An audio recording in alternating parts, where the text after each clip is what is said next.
আজকে আপনাদের এমন একটি দৃশ্য বর্ণনা করব যা দেখলে বুঝতে পারবেন বেঈমানদের শেষ পরিণতি কেমন হয়। সংসদ ভবনে নতুন এমপিদের শপথ অনুষ্ঠান চলছে। একপাশে চুপচাপ দাঁড়িয়ে আছেন বিদায়ী অন্তর্বর্তীকালীন সরকারের দুই হেভিওয়েট উপদেষ্টা আসিফ নজরুল এবং সৈয়দা রিজওয়ানা হাসান। তাদের সামনে দিয়ে বিএনপির বাঘা বাঘা নেতারা গটগট করে হেঁটে গেলেন, কিন্তু কেউ এদের পাত্তা দিল না, কেউ একটা কথাও বলল না। বেচারা আসিফ নজরুল আর রিজওয়ানা হাসান ফ্যাল ফ্যাল করে তাকিয়ে রইলেন। অপমান কি এখানেই শেষ, নাকি একই জায়গায় সাবেক পররাষ্ট্র উপদেষ্টা তৌহিদ হোসেন দাঁড়িয়ে একা একা মোবাইল টিপছেন? কেউ তার দিকে ফিরেও তাকাচ্ছে না। ঠিক তখনই পুলিশের একজন সাধারণ এসআই সাব ইন্সপেক্টর ভিড় ঠেলে যাওয়ার সময় তাকে অনেকটা ধাক্কা দিয়ে সামনে চলে গেলেন। আহা, কোনো কদর নেই, কোনো আদর্শ নেই। যে পুলিশ কয়েকদিন আগেও তাদের স্যালুট দিত, সর সর বলে মুখে ফেনা তুলত, আজ তারা ধাক্কা দিচ্ছে। মানে এই উপদেষ্টারা এখন বিএনপির কাছে কিছুই না, ইউজ অ্যান্ড থ্রু। বাংলায় বলতে গেলে অবহেলিত মাল, পচা মাল। শুধু বিএনপির কাছে অবহেলিত তা নয়, সাধারণ জনগণের কাছেও রাজ বেঈমান হিসেবে পরিচিতি পেয়েছে। অথচ একটু ফ্ল্যাশব্যাকে যান। অন্তর্বর্তীকালীন সরকার যখন দায়িত্ব নিল, তখন তাদের প্রতি মানুষের ভালোবাসা আর শ্রদ্ধা কতটা অগাধ ছিল। ডক্টর ইউনূসের ক্যাবিনেটের সবাইকে মানুষ মন থেকে ভালোবাসত। মানুষ ভেবেছিল এরা দেশের ত্রাণকর্তা, এরা জুলাইয়ের ত্রাণকর্তা। কিন্তু সেই ভালোবাসায় ছেদ পড়ল কেন? ছেদ পড়ল ক্ষমতার লোভে, ব্যক্তিস্বার্থে এবং বিদেশি প্রভুদের প্রেসক্রিপশনে। মানুষ যে আশা নিয়ে বুকের তাজা রক্ত ঢেলে দিয়েছিল, এই উপদেষ্টারা সেই রক্তের উপর দাঁড়িয়ে নিজেদের আখের গুছিয়েছেন। এই পতনের শুরুটা কবে হয়েছিল জানেন? গত বছর অক্টোবরে, ইউনূসের সেই বিতর্কিত লন্ডন বৈঠকের পর। লন্ডনে যখন পর্দার আড়ালে মাস্টার প্ল্যান সাজানো হলো, তখন থেকেই দেশের মানুষ ইউনূস সরকারকে সন্দেহ করতে শুরু করল। মানুষ বুঝে গেল এই সরকার আর নিরপেক্ষ নেই, তারা একটি নির্দিষ্ট দলের ক্ষমতায় যাওয়ার সিঁড়ি হিসেবে কাজ করছে। জুলাইয়ের ম্যান্ডেটকে লন্ডনের হিমশীতল রুমে বসে বিক্রি করে দেওয়া হয়েছিল। এবার আসুন একজন উপদেষ্টার আমলনামা ঘেঁটে দেখি। শুরুতেই আইনি উপদেষ্টা আসিফ নজরুল। তার কর্মকাণ্ডে দেশের মানুষ সবচেয়ে বেশি হতাশ হয়েছে।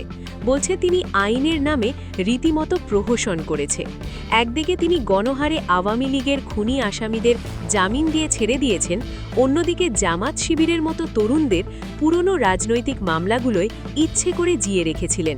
জুলাইয়ের আকাঙ্ক্ষা তিনি মারেননি, তিনি নির্লজ্জের মতো একটি দলের এজেন্ডা বাস্তবায়নে কাজ করছেন।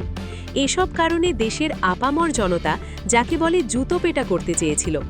আইন উপদেষ্টা যখন বিচার নিয়ে খেলছেন, তখন পরিবেশ উপদেষ্টা রিজওয়ানা হাসান কি করছিলেন?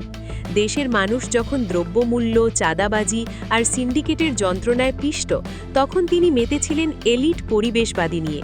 তিনি কি সব গাড়ির হর্ন বন্ধ করা আর সেন্ট মার্টিন দ্বীপে পর্যটক নিষিদ্ধ করা নিয়ে রীতিমতো ফাতরা শুরু করেন। রাষ্ট্রমতের মতো সিরিয়াল কিছু বাদ দিয়ে তিনি পড়ে রইলেন এমন সব লোক দেখানো সস্তা ইস্যু নিয়ে। মানুষের মনে তখন প্রশ্ন জেগেছিল, এটা কি আসলে দেশ চালাতে এসেছে নাকি এনজিও চালাতে এসেছে? আর সবচেয়ে বড় বেঈমানির ইতিহাস রচনা করেছেন কে? নিরাপত্তা উপদেষ্টা খলিলুর রহমান, যিনি ছিলেন ইউনূস সাহেবের সবচেয়ে কাছের লোক। সেই খলিল নিজে এখন যোগ দিলেন বিএনপির সরকারে।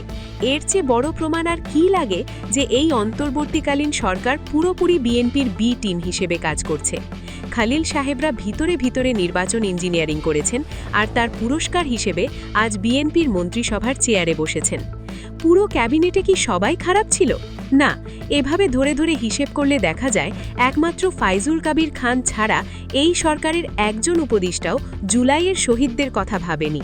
ফাইজুল কবির খান নিজের মন্ত্রণালয়ের কাজগুলো চুপচাপ করে গেছেন, কিন্তু বাকিরা শুধু রাজনৈতিক স্টান্টবাজি করেছেন, জনগণের আকাঙ্ক্ষার বিরুদ্ধে গেছেন এবং ফ্যাসিবাদী কাঠামোকে টিকিয়ে রাখার ব্লুপ্রিন্ট বাস্তবায়ন করেছেন।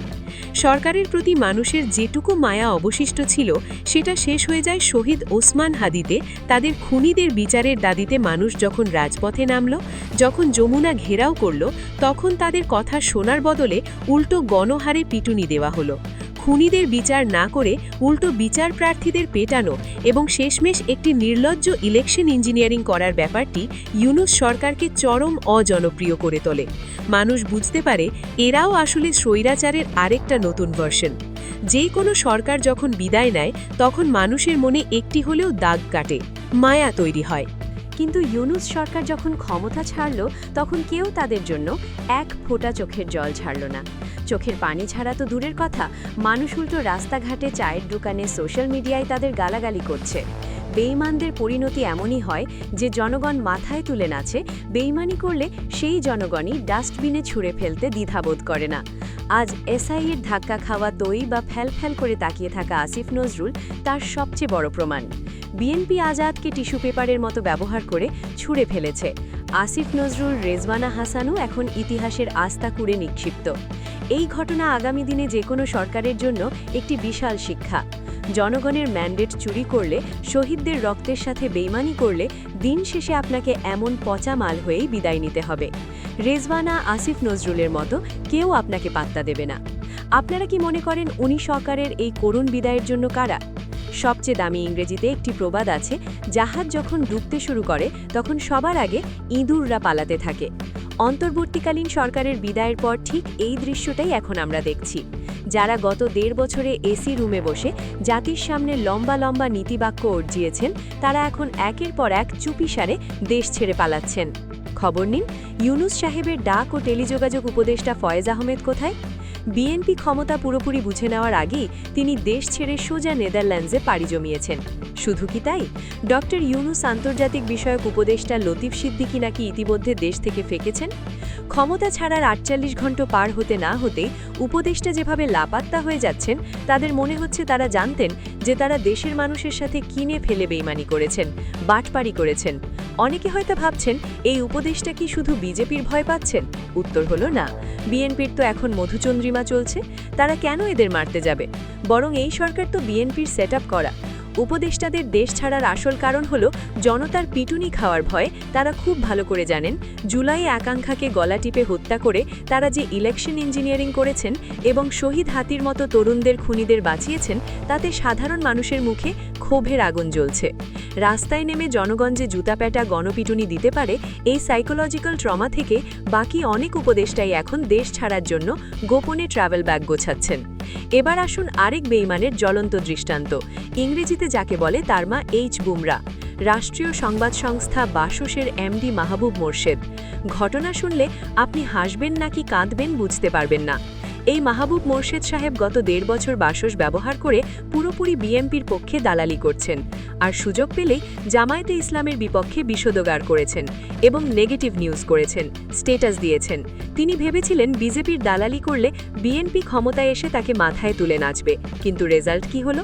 এখন সেই বিএনপির লোকেরাই তাকে ধরে মারধর করছে, আর তিনি এখন মিডিয়াতে এসে কান্নাকাটি করছেন। সেটাই হলো দালালদের আসল পরিণতি। যারা অন্যের হয়ে দালালি করে, দিন শেষে প্রভুরা তাদের লাথি মেরে ডাস্টবিনে ফেলে দেয়। আমাদের কাছে থাকা ভিতরের খবর বলছে, খুব শিগগিরই এই সরকারের বেশ কয়েকজন হাই প্রোফাইল উপদেষ্টা এবং আমাকে গ্রেফতার করা হতে পারে। বিএনপি তাদের নিজেদের ইমেজ ক্লিন রাখার জন্য এবং আমরা দুর্নীতির বিরুদ্ধে এটা প্রমাণ করার জন্য এই পচা মাল বা ইউজ টিস্যু পেপারগুলোকে বলির পাঠা বানাবেন। আজকের এই মেগা বিশ্লেষণের শেষ কথা, আসিফ নজরুল, ফয়েজ আহমেদ, মাহবুব মোর্শেদের করুণ এবং অপমানজনক পরিণতি আমরা দেখছি, কোনো রাজনৈতিক ঘটনা নয়। এগুলো হলো জুলাই আগস্ট 2000 শহীদদের সাথে বেইমানির ফল।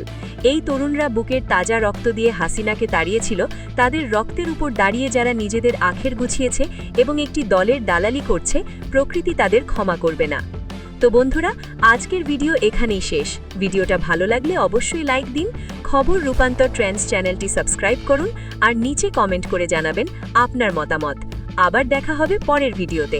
আল্লাহ হাফেজ।